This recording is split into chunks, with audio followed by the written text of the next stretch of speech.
nom du Père et du Fils et du Saint-Esprit. Amen. L'Esprit de Dieu repose sur moi. L'Esprit de Dieu m'a consacré. L'Esprit de Dieu m'a envoyé proclamer la paix, la joie. Évangile de Jésus-Christ selon saint Marc. En ce temps-là, Jésus parlait à ses disciples de sa venue. En ces jours-là, après une grande détresse, le soleil s'obscurcira et la lune ne donnera plus sa clarté.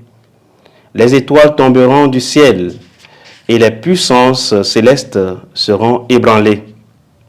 Alors on verra le Fils de l'homme venir dans les nuées avec grande puissance et avec gloire. Il enverra les anges pour rassembler les élus des quatre coins du monde, depuis l'extrémité de la terre jusqu'à l'extrémité du ciel. Laissez-vous instruire par la comparaison du figuier. Dès que ses branches deviennent tendres et que sortent les feuilles, vous savez que l'été est proche. De même, vous aussi, lorsque vous verrez arriver cela, sachez que le Fils de l'homme est proche à votre porte. Amen, je vous le dis. Cette génération ne passera pas avant que tout cela n'arrive. Le ciel et la terre passeront, mes paroles ne passeront pas. Quant à ce jour et à cette heure-là, nul ne les connaît, pas même les anges dans le ciel, pas même le Fils, mais seulement le Père. Acclamons la parole de Dieu. Louange à toi, Seigneur Jésus. Bien-aimés de Dieu, aujourd'hui, nous célébrons le 33e dimanche du temps ordinaire, année liturgique B. Nous sommes en train de terminer cette année liturgique. Le dimanche prochain, nous célébrerons la solennité du Christ roi de l'univers. Et puisque nous sommes à la fin d'une année, c'est l'heure des bilans.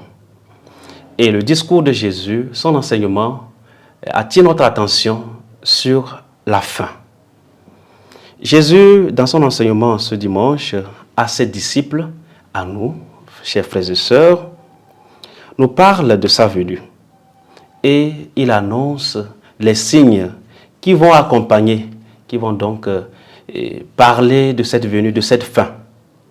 Et Jésus se désigne lui-même comme le Fils de l'homme, une expression que nous pouvons retrouver dans le livre de Daniel.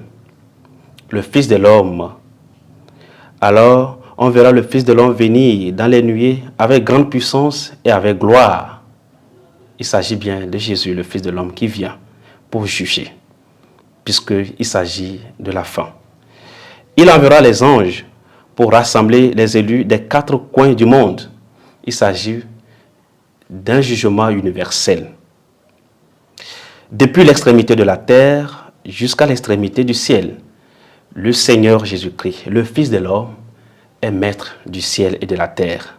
Et le jugement sera aussi universel.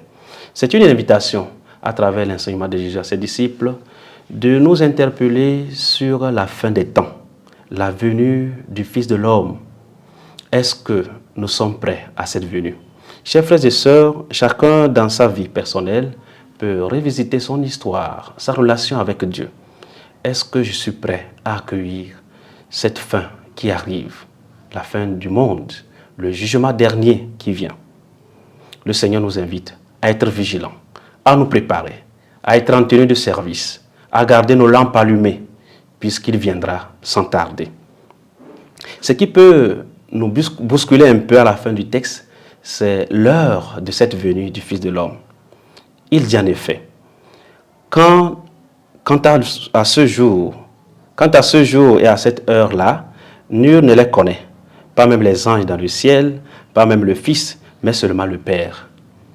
Cela peut nous paraître étrange.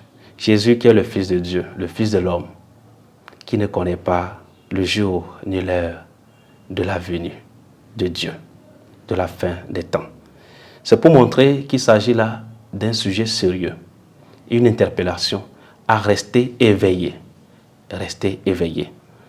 Demandons au Seigneur, à travers notre liturgie de ce 33e dimanche du temps ordinaire, cette capacité à rester toujours en tenue de service, à rester éveillé, à vivre selon les commandements du Seigneur, à vivre en enfant de Dieu, en fils de lumière, que le Seigneur Jésus, lorsqu'il viendra, nous trouve en tenue de service, et ainsi nous serons dignes de rentrer dans son royaume.